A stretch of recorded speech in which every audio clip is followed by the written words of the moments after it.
지금 이 시각 여러분이 주목하는 뉴스 만나보겠습니다. 불법 촬영 혐의를 받는 축구 선수 황의조가 최근 또 한 차례 압수수색을 받았습니다. 추가로 압수된 본인 소유 전자기기 2대에 대한 조사가 진행된 걸로 파악되는데요. 조만간 4차 소환 조사가 이뤄질 가능성도 있습니다.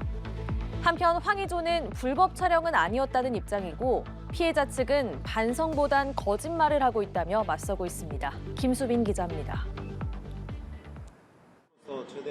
축구 선수 황의조가 스마트폰과 노트북 등 본인 소유 전자기기 2대를 또 압수당했습니다. 지난해 11월 첫 조사를 진행하며 포렌식을 진행했던 사건 관련 전자기기 9대와는 별개입니다. 경찰 관계자는 첫 소환 조사 이후 오랜만에 귀국해서 가지고 있는 것을 전부 다 확보하는 게 당연한 절차였다고 설명했습니다. 추가로 입수된 전자기기는 모두 포렌식을 마쳤고 지난 3차 소환 당시 관련 조사가 이뤄진 것으로 전해졌습니다. 황 씨는 이번 주 내로 추가 조사를 받을 가능성도 제기됩니다. 최근 진행된 마지막 3차 조사가 지난 16일 새벽에 끝났고 조사 직후 출국 금지 조치가 내려졌기 때문입니다. 황 씨는 조사에 적극 협조했는데도 출국 금지까지 이어진 건 과잉 수사라며 반발하고 있습니다. 특히 갑작스러운 출국 금지로 소속팀에 합류하지 못해 3억 원에 달하는 피해를 보고 있다고 주장하고 있습니다. 이에 경찰은 추가 조사 필요성이 있고 그간 계속 출석을 지연해왔다는 점을 고려해 출국 금지를 신청한 것이라고 밝혔습니다. 통상 출국 금지 기간은 한 달 내로 이뤄집니다. 황 씨는 여전히 불법 촬영은 아니었다는 입장이고 피해자 측은 반성보단 거짓말을 하고 있다며 맞서고 있습니다. 불법 촬영 혐의를 받는 황 씨는 피해자의 신상 일부를 공개한 2차 가해 혐의로도 추가 입건돼 경찰 조사를 받고 있습니다. 연합뉴스TV 김수빈입니다.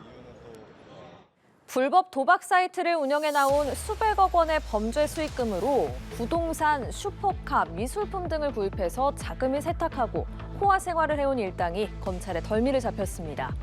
이들은 배우자뿐만 아니라 부하 직원의 아버지까지 동원한 걸로 전해졌는데요. 검찰은 범죄 수익금 환수를 위해 끝까지 추적해서 세탁 자금의 97% 상당을 되찾았습니다. 보도에 고희훈 기자입니다. 부산지검으로 트레일러 차량이 들어옵니다. 짐칸에 놓여 있는 파란색 차량, 차값만 40억 원대에 이르는 슈퍼카로 국내에선 거의 찾아볼 수 없는 수입차입니다. 다른 슈퍼카도 줄줄이 부산지검으로 들어옵니다. 이들 차량은 사실 부산지검 강력범죄수사부를 통해 압수된 범죄 수익물입니다. 필리핀에서 불법 도박 사이트를 운영한 조직 총책 35살 갑 씨와 자금 세탁 총책인 40대 을 씨 등 일당 9명. 이들은 2018년 7월부터 4년 동안 불법 도박 사이트를 운영해 벌어들인 자금 550억 원을 자금 세탁한 혐의를 받습니다.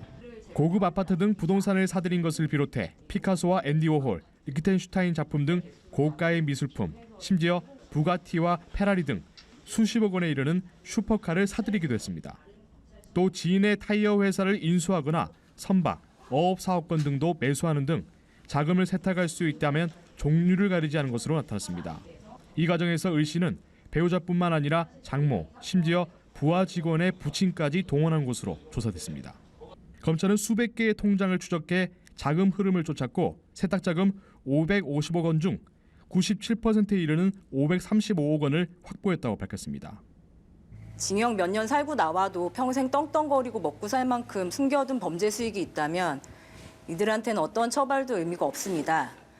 언닉 재산을 끝까지 추적해서 범죄 수익을 박탈하고 자금 세탁에 대해서 엄정 대처함으로써 경제 범죄를 억제하고 예방할 수 있도록 하겠습니다. 검찰은 일단 9명 중 4명을 구속 기소하고 해외 도피 중인 갑의 소재를 파악하기 위해 수사력을 모으고 있습니다. 연합뉴스TV 고희입니다. 이번 주 내내 영하권에 머무르는 이른바 북극 한파가 예상되고 있습니다. 이렇게 추울 때에는 자동차 배터리 관리에 특히 주의하셔야 하는데요. 기온이 낮아지면 배터리가 쉽게 방전되기 때문입니다. 겨울철 차량 관리 방법 박지훈 기자가 전해드립니다. 기온이 급격히 낮아지는 겨울철엔 보험사들의 자동차 긴급 출동 횟수가 크게 늘어납니다. 폭설이나 도로 살얼음 등으로 인한 사고도 문제지만 무엇보다 차량 배터리가 방전되는 일이 급격히 많아지기 때문입니다. 지난달에도 날씨가 비교적 온화했던 초반에는 배터리 충전 관련 긴급 출동이 대체로 하루 10,000건 수준에 머물렀습니다. 하지만 평균 기온이 영하 10도 가까이 뚝 떨어졌던 17일에 8만 건을 훌쩍 넘더니 추위가 이어지는 동안 하루에 11만 건까지 폭증했습니다. 한파가 지속되면서 이 기간 주요 보험사들의 긴급 출동 사유 가운데 70%를 배터리 방전 문제가 차지했습니다. 전문가들은 상온에서 배터리 효율이 100%라면 영하 20도에선 40% 수준까지 떨어진다고 설명합니다. 겨울철 자동차 배터리 동상에 주의해야 하는 이유입니다. 가능하시면 지하 주차장 같이 실내 주차를 해주시는 게 좋고요. 만약에 실내 주차가 어려운 상황이라고 하시면 엔진룸을 열어서 배터리 충전 상태를 확인해 보실 필요가 있습니다. 엔진룸을 열었을 때 자동차 배터리 인디케이터 색상이 녹색으로 나타나 있다면 배터리가 정상 작동하고 있다는 뜻입니다. 하지만 만약 표시등이 검은색이라면 충전을 해야 하고 흰색이라면 꼭 교체를 해야 합니다. 연합뉴스TV 박지훈입니다. 미국 전역을 강타한 북극 한파로 80명이 넘는 사망자가 발생한 걸로 확인됐습니다. 주말에도 매서운 추위가 이어지면서 수천만 명이 크고 작은 고통을 겪었는데요. 미 기상당국은 이번 주 초까지 폭설을 동반한 혹한이 이어질 거라고 내다봤습니다. 뉴욕에서 이지연 특파원입니다. 비행기가 눈 덮인 활주로에 그대로 미끄러졌습니다. 간신히 이륙은 했지만 눈보라로 인해 얼마 가지도 못하고 고속도로 위에 아찔하게 내려앉았습니다. 빙판길에 추락한 트럭이 할 수 있는 건 구조의 손길을 기다리는 것뿐. 헤아릴 수조차 없는 크고 작은 사고들이 숨 쉴 틈 없이 이어졌습니다. 미국 전역을 강타한 폭설과 북극 한파로 지난 한 주 동안에만 사망자가 80명이 넘는 것으로 확인됐습니다. Can I say crazy, but with the capitals? Yeah, I've been out 3 days with no sleep. 대부분 눈길 교통사고나 저체온증으로 사망한 것으로 알려졌습니다. 폭설을 견디다 못한 나무가 자동차 위로 쓰러지며 변을 당하기도 했습니다. I think it's definitely been the case that, people who are poor and people who are homeless are getting hit the hardest.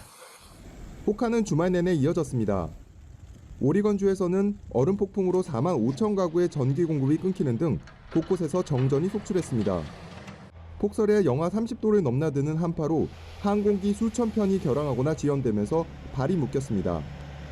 There is a tendency in Tennessee not to provide robust social services to people like that, and those are the people that I'm really concerned for right now. 겨울 기온이 온난한 플로리다 일부 지역에도 한파 경보가 발효될 예정인 가운데 미 기상당국은 이번 주 초까지 폭설을 동반한 혹한이 이어질 것이라고 내다봤습니다. 뉴욕에서 연합뉴스 이지연입니다. 중국 윈난성에서 오늘 새벽 폭설이 내린 뒤에 산사태가 발생해서 18가구 47명이 매몰됐습니다. 구조대원이 급파됐지만 악천후가 계속되면서 구조에 난항을 겪고 있는데요. 중국은 올해 첫 한파특보가 내려지면서 남부 지역까지 0도선으로 기온이 급락했습니다. 베이징에서 배삼진 특파원입니다. 중국 남서부 윈난성, 검은색 흙더미가 산비탈을 쓸고 내려오면서 마을을 덮쳤습니다. 옹기종기 모여있던 집들은 한순간에 사라졌습니다. 큰 눈이 내린 뒤 이른 새벽 산사태가 발생하면서 피할 겨를도 없이 18가구 47명이 매몰된 것으로 당국은 파악하고 있습니다. 인근 주민 500여 명은 긴급 대피했습니다. 투입된 인원은 구조대원 300여 명과 소방차 30여 대, 실종자들을 속속 찾아내고 있지만 생존자는 아직은 없는 상태입니다. 눈이 내리고 있는 데다 영하권의 날씨여서 구조 작업에 어려움을 겪고 있습니다. 악천후에 장비 동원이 쉽지 않아 매몰된 건물 잔해를 일일이 뒤지는 방식으로 실종자를 찾고 있습니다. 산사태 소식이 전해진 후 시진핑 국가주석은 실종자를 전방위 수색하라고 지시했다고 신화통신은 전했습니다.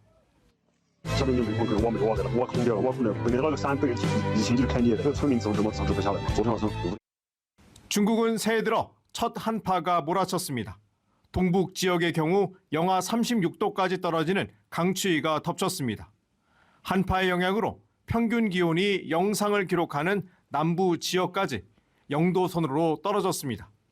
중국 남부인 후난성과 장시, 저장성은 폭설이 예보됐고 광둥성, 푸젠성에는 새해 첫눈이 내리기도 했습니다.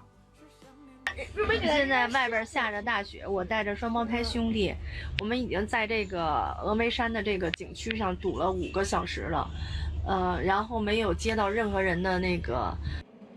이 때문에 일부 학교에서는 휴교령을 내렸고 일부 구간의 고속도로는 통행이 금지됐습니다.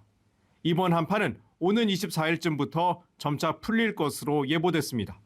베이징에서 연합뉴스TV 배삼진입니다.